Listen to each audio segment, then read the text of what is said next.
Welcome to our channel. நீங்கள் வந்துட்டு evening ஸ்நாக்ஸாக உங்கள் குழந்தைங்களுக்கு செஞ்சு கொடுக்கணும்னு நீங்கள் நினைக்கிறீங்களா? அப்போ வெறும் 3 பொருளை மட்டும் வச்சு ஒரு சூப்பரான ஈவினிங் ஸ்நாக்ஸாக நம்ம ரெடி பண்ணிடலாம். இப்போ ஒரு வடை சட்டியில் வெல்லத்தை போட்டிருக்கேன். அது கூட லைட்டாக தண்ணியை ஊற்றி அடுப்பை பற்ற வச்சு இதை நல்லா கலக்கி விட்டலாம். 3 பொருள்னு சொன்னேன் இல்லைங்களா? மைதா, வெல்லம், உப்பு, இந்த 3 மட்டும்தான் வச்சு நம்ம பண்ண போகிறோம். இது வந்துட்டு எந்த கன்சிஸ்டன்சியில் வரணும்னா எந்த ஒரு கன்சிஸ்டன்சியும் தேவை கிடையாது. இந்த வெல்லம் வந்துட்டு கரைஞ்சிட்டாலே போதும்.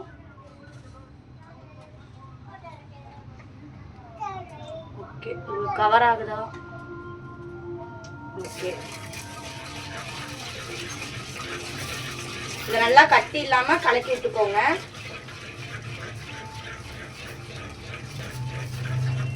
இது கூடயே கொஞ்சமாக உப்பு சேர்த்திக்கலாம். ஏன்னா வந்துட்டு இனிப்பு கூட எப்போதுமே லைட்டாக ஒரு சிட்டியால உப்பு சேர்த்திங்கன்னா அது வந்துட்டு உங்களுக்கு இனிப்பு கொஞ்சம் எடுத்து கொடுக்கும், நல்லாவும் இருக்கும். ஒரு கட்டி கூட இல்லாமல் நல்லா கரைச்சிக்கோங்க. இந்த மாதிரி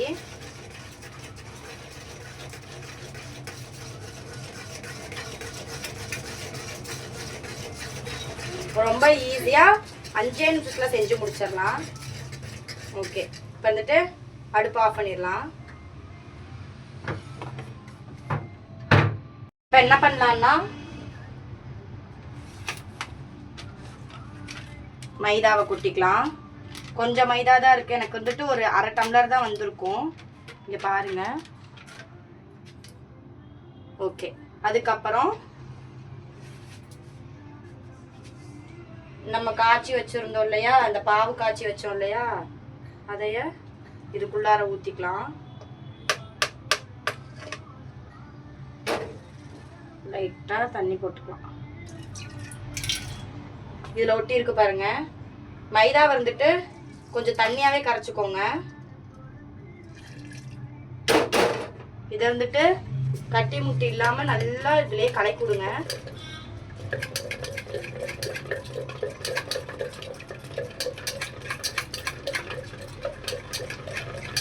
ஒரு கட்டி கூட இருக்கக்கூடாது.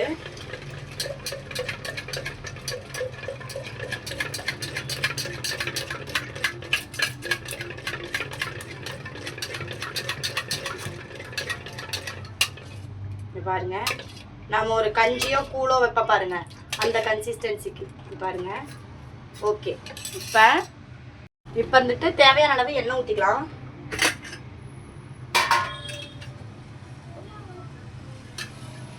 கொஞ்சம் அந்த தண்ணியை நம்ம கரைச்சி ஊற்றணும் இல்லைங்களா, அந்த தண்ணியெல்லாம் இப்போ பாருங்க தெரியுதா, அந்த தண்ணியெல்லாம் உள்ளே இழுத்தட்டும். ஓகே, இப்போ ஓகே எண்ணெய் ஊற்றியாச்சு. எண்ணெய் ஒரு 2 நிமிஷம் காஞ்சிடட்டும். பாருங்க, எண்ணெய் காஞ்சிருச்சு. இப்போ அடுப்பை கொஞ்சம் லோ ஃப்ளேமில் வச்சுட்டு நம்ம இதை கரைச்சி வச்சுருந்தோம் இல்லையா, இதையே சின்ன கரண்டியில் எடுத்து இப்படியே உள்ளே ஊற்றிக்கலாம்.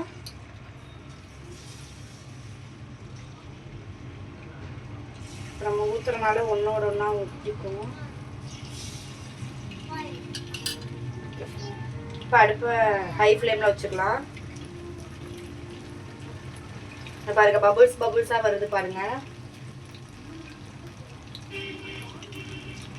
தெரியுதுங்களா? இது வேகட்டும். 1 நிமிஷம். கரண்டியை மட்டும் எடுத்துட்டு வந்துடுறேன். பெரிய கரண்டி எடுத்துட்டு வர மறந்துட்டேன்.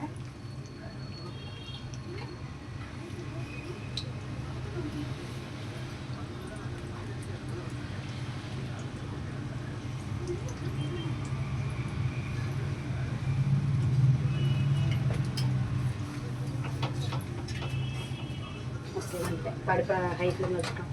இப்போ வந்துட்டு கொஞ்சம் தூள் யூஸ் பண்ணிக்கலாம்.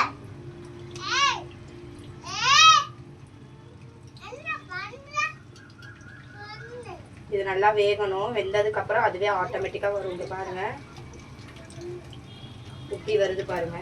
இதை கொஞ்சம் எண்ணெயோட இங்கே அடியில் சட்டியில் ஒட்டிக்காமல் இருக்கிறதுக்கு நம்ம இப்படியே சுரண்டி விட்டுறலாம்.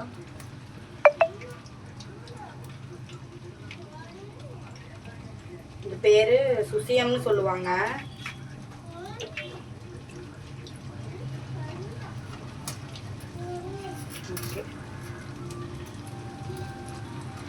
இது நல்லா வேகட்டும், அப்பதான் நம்ம திருப்பி போடணும், இல்லைன்னா வந்துட்டு மாவு மாவா இருக்கும். திருப்பி போட்டலாம்.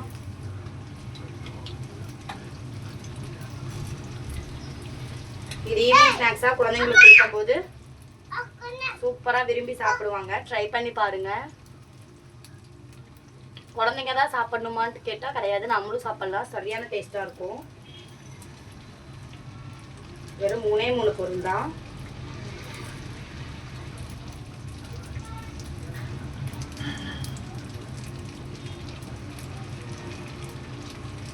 இது பாருங்க, நிறமே மாறிடுச்சு.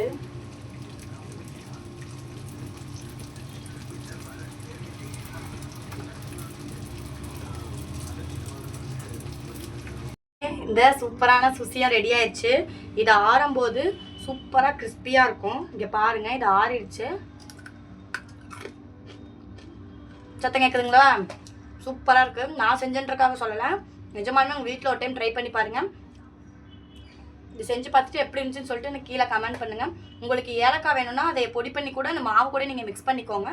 ஏலக்காவோட ஸ்மெல் இருந்துட்டு என்னோட பையனுக்கு பிடிக்காதுன்றனால அதை மட்டும் நான் ஸ்கிப் பண்ணிட்டேன்.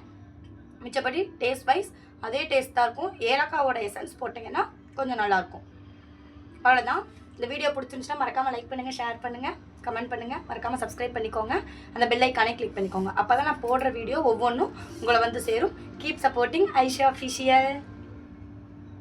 ஓகே, இதை செஞ்சு பார்த்துட்டு எப்படி இருக்குன்னு சொல்லிட்டு எனக்கு கமெண்ட் பண்ணுங்கள்.